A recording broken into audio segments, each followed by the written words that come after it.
Hello everyone and welcome to my Y&R Insider 24 update channel. Lauren confided in Christine that Victor wants Michael back. The following is your recap of the episode of The Young and the Restless that aired on September 19, 2025. What happened on The Young and the Restless? Daniel got advice from his father, Danny, on The Young and the Restless image, CBS. Amanda showed up at Kane's train to get an update on where things stand. Kane said there were so many ways to take that, including where he stood with his kids. Kane apologized, noting that he knew Amanda was talking about his business. He said his original plan was back on. Kane wanted her to call Michael and Phyllis. Phyllis answered Amanda's call and asked her pal if she wanted to get together for drinks. Kane wanted to see Amanda, Amanda claimed. Kane said we're going to need everyone charged to make this plan happen. Kane said they were going to launch an attack on every major company in Genoa City. At Billy's house, he finished a drink and threw the empty glass against the wall. Michael greeted Lauren at society and told his wife he missed her. Lauren deliberately misspoke about Cricket's wedding gowns to get Michael's attention because she knew Michael wasn't paying attention to her. Michael assured Lauren that everything was fine. He just missed her. Michael suggested his wife reschedule her meeting with Christine. Michael didn't answer Amanda's call, he sent it to voicemail. She then sent him a text saying, "Kane needs to see you. Urgent." Michael lied that a politician had sent him a message. Then, Lauren got a text from Chris asking her to meet. A concerned Lauren left. Michael texted Amanda that he was on his way. Phyllis entered Kane's train, ready to execute her first steps. Phyllis arrived on time, Amanda joked, according to her. Phyllis was informed by Amanda that she had been working on the AI strategy for a number of months. Phyllis snarked that she kept that secret from her friends. Amanda stated that it was her responsibility to prevent things from going into illegal territory. Phyllis raved to Kane that he didn't need another lawyer. Kane said he had no intention of losing Amanda. Phyllis asked about Matty and Charlie. Kane said that was not to be discussed. She wanted to know if Billy was going to be a part of this. Kane said Billy had too much baggage. Phyllis questioned his reaction to the news. Kane said it didn't matter how Billy took the news. Phyllis claimed not to care. She pointed out that Billy's agenda would have clashed with theirs. Kane claimed that it was his plan, not theirs. Kane inquired if Michael's inclusion would irritate Phyllis. Kane was reassured when Michael came in that he and Phyllis had settled their differences. Kane advised Phyllis to let him decide who he should bring into his inner circle. Michael apologized for being late. He added he didn't have a lot of time. "So, does your wife know that you're here?" Phyllis asked. Michael assured Phyllis that she did. "I'm a vault," Phyllis quipped when Kane asked if everyone could keep a secret. He said that the reward will be huge. Kane assured Michael that despite the fact that what they will be doing might be illegal, his hands would not be soiled. Michael turned to Amanda and shared that he was shocked she was going along with all this. Amanda stated that from her point of view, Kane cannot have sufficient support as he enters some grey areas. Amanda said it's their job to make sure that using the AI software doesn't cross any lines and nothing comes back to Kane. Amanda noted that Michael was used to getting his hands dirty. Phyllis asked Michael if he was getting cold feet. Phyllis claimed that she felt attacked by Michael. "Enough," Kane barked. He said he would not tolerate any infighting. Michael said he wasn't sure why he was being questioned. Michael said that he knew how to massage the law since he was in Victor's employ for years. Phyllis said they're not sure what Michael's role was. Amanda said, "All for one, and one for all," in the words of the original Dumas. Amanda left to answer a call. Michael and Phyllis asked what was next. Then, Billy showed up. He accused Kane of not knowing what the hell he was doing if he was out and Phyllis was in. Cricket and Danny talked about how excited they are about getting married and spending the rest of their lives together at Crimson Lights. Daniel entered and quipped that the two should get a room.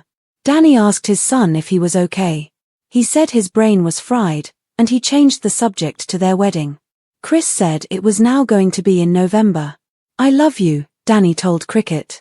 Lauren greeted Chris at Crimson Lights and told her there's a setup at Mochetti for her to try on her gowns. Lauren wanted Danny to be kept away from the viewing. Danny said his breath would be taken away no matter what his bride wore. Chris and Lauren went to see the dresses. Alone with Daniel, Danny asked his son how he was doing. Daniel shared that he met with Mariah at her request and that he was asked not to tell Tessa about it. Daniel stated that Mariah requested that he care for Tessa while she sought assistance elsewhere. He wasn't sure what kind of aid. She didn't appear to be on the road to recovery, Daniel noticed. Daniel told Daniel what he had said to Mariah. He wasn't sure how to handle Mariah's extended absence. Danny asked his son about his growing feelings for Tessa. Regarding Mariah's request, he was unsure of his feelings. He said that it was hard watching their relationship fall apart. Daniel told his father that his feelings for Tessa don't matter, but Danny felt otherwise. Danny pointed out to Daniel that he'd been put in an incredibly difficult situation, and he was still reeling from his own loss. Daniel said he didn't know how to handle things. Danny suggested that Daniel tell Tessa that she shouldn't waste any time and that the troubles of today don't have to affect the future. Daniel said that when Tessa isn't around, he would think about her. He hastened to add that he would never come between Tessa and Mariah. Danny asked his son what if they were to divorce. Daniel stated that they would not get divorced. Daniel proclaimed that he'd never do anything to break them up. "I'm your father," Danny interjected. He claimed that he can sense his son's affection for her. Danny said he never thought Chris and Paul would split, and he'd get a second chance. He pointed out that you just never know where life is going to go. Danny said that you can't suppress your feelings. He cautioned that it will fester and cause him problems. Daniel said his personal feelings need to stay private. He walked away. Meanwhile, Cricket tried different gowns on as she was photographed in them at a studio at Mochetti. Chris asked Lauren if there was a way she could thank her. Chris said she never thought she'd get married again. She added that when things ended with Paul, she wasn't sure she'd ever find romance. Lauren said Danny was Cricket's true north. Chris said that Lauren found her perfect guy in Michael. Chris knew something wasn't right. She urged her pal to open up. Lauren confided in Christine that a text Michael got after a call he sent to voicemail unnerved him. Lauren suspected that Victor was trying to lure Michael back to his business. She recapped that Michael called her about a job offer, but that he turned it down. Lauren said she can't be sure it was Victor on the call, but whoever it was made Michael very uneasy. Chris said that she knew Michael and he would weigh the pros and cons. She wasn't sure why Michael would return to Victor's company. Lauren said Michael missed Victor, but she couldn't see him going back to him. Lauren said that Michael was Victor's most loyal employee. Chris asked if Michael would go back on his promise to Lauren. The department store heiress wondered if Victor's hold on Michael was powerful enough to get him back under his employ. In a light-hearted exchange, Lauren inquired of Chris concerning her choice of wedding gown. Lauren had one, but she wouldn't reveal it. Chris said maybe she could find a way to wear all three. Lauren was happy that her dear friend was so happy. Chris said this will be a wedding to remember. One of those episodes of The Young and the Restless, which aired on September 19, 2025, was one of those that not only moved the plot along but also brought to light long-standing issues. This was especially true for Lauren Baldwin, who has struggled for a long time to strike a balance between her fierce independence and her unwavering love for her husband, Michael. This particular episode gave viewers a poignant moment when Lauren finally unburdened her suspicions to her longtime friend Christine Blair. The exchange was simple on the surface, but its ripples could be felt in every corner of Genoa City's ever-shifting landscape of loyalty, ambition, and power. A text that frightened Michael, a phone call that went to voicemail, and Michael's unusually evasive behavior afterward were the tiniest of factors that contributed to Lauren's concern, something that most wives might overlook. To Lauren, who has known Michael long enough to read him like a book, these weren't random blips. They were signs, warning bells even, and the name that immediately surfaced in her mind was one she has learned to both respect and fear, Victor Newman. After years of watching Michael act as Victor's legal bulldog, his fixer, his confidant, and his shield, Lauren understood better than anyone the dangerous gravitational pull that the Newman patriarch exerts on those within his orbit. Lauren was genuinely invested in the light-hearted distraction of bridal gown chatter when she met Christine at Crimson Lights. After all, She had gone to great lengths to arrange for Christine to try on wedding dresses at Mochetti, thrilled that her dear friend had found love again with Danny. Lauren could no longer keep her suspicions to herself as Christine, radiant from her engagement, gently pressed her. However, Lauren concealed the weight of her suspicions beneath her supportive smile. With a sigh, her words spilled out. She feared Victor was trying to lure Michael back into his fold. This confession hit Christine with immediate gravity. The friendship between these two women is built on decades of history, mutual respect, and the shared experience of weathering crises that often involved the men they loved. Christine, who has seen firsthand the way Victor manipulates those around him, listened intently, asking the very questions that viewers themselves might ask. Why would Michael even think about going back? After all these years and his promise to Lauren to put their marriage and Lauren's peace of mind ahead of Victor's constant demands, what could possibly entice him? Lauren didn't have clear answers, only impressions. She recounted that Michael had already admitted, somewhat reluctantly, to receiving a job offer that he claimed to have turned down. However, his evasive assurances, his voice, and body language suggested otherwise. To Lauren, the fact that Michael was even unsettled by the call pointed to Victor. Few people in Genoa City could rattle Michael Baldwin, but Victor Newman was certainly at the top of that very short list. Lauren's deepest fears were made clear during the conversation. Michael has always thrived on challenge, despite his brilliance and love for her. The excitement of the chase, the allure of being indispensable to someone as powerful as Victor, could become intoxicating. Lauren knew this. She also knew that her husband's moral compass had bent under Victor's influence before. Michael could say that he was acting out of loyalty or because he was being pragmatic, but Lauren had seen how it affected his integrity and their marriage. Her question to Christine wasn't just whether Michael would return to Victor, it was whether he could resist him at all.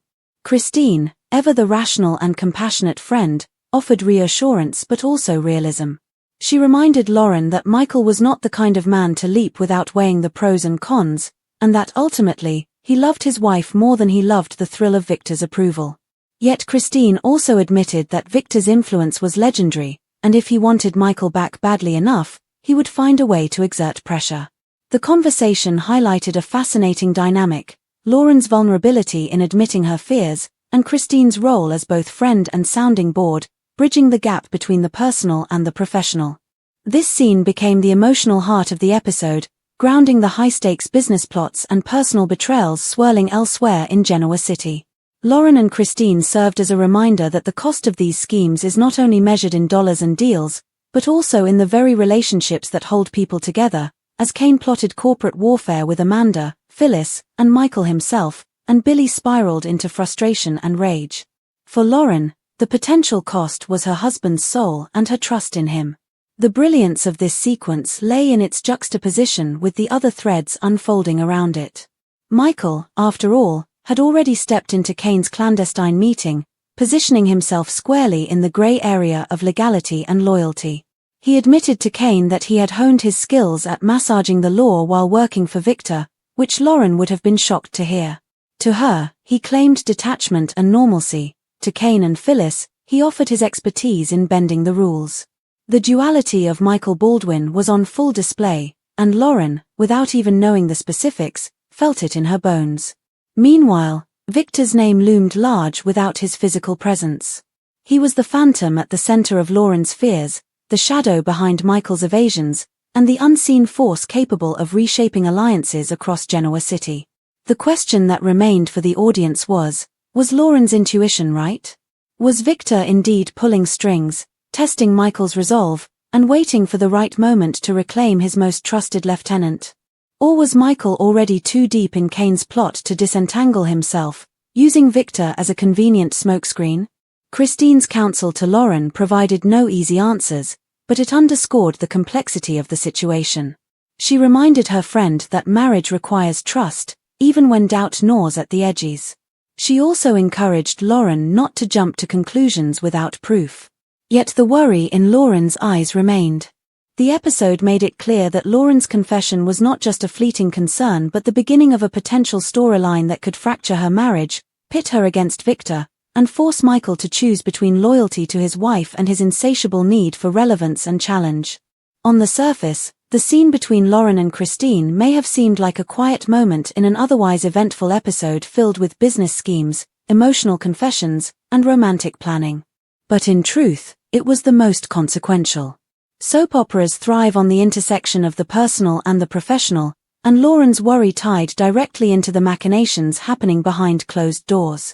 Kane's plot, Michael's involvement, Phyllis's ambition, Amanda's rationalizations, all of it could unravel the life that Lauren and Michael have built. And if Victor was indeed behind it, Lauren's worst fears would come true. Michael would once again be at Victor Newman's beck and call, risking not only his career but his marriage.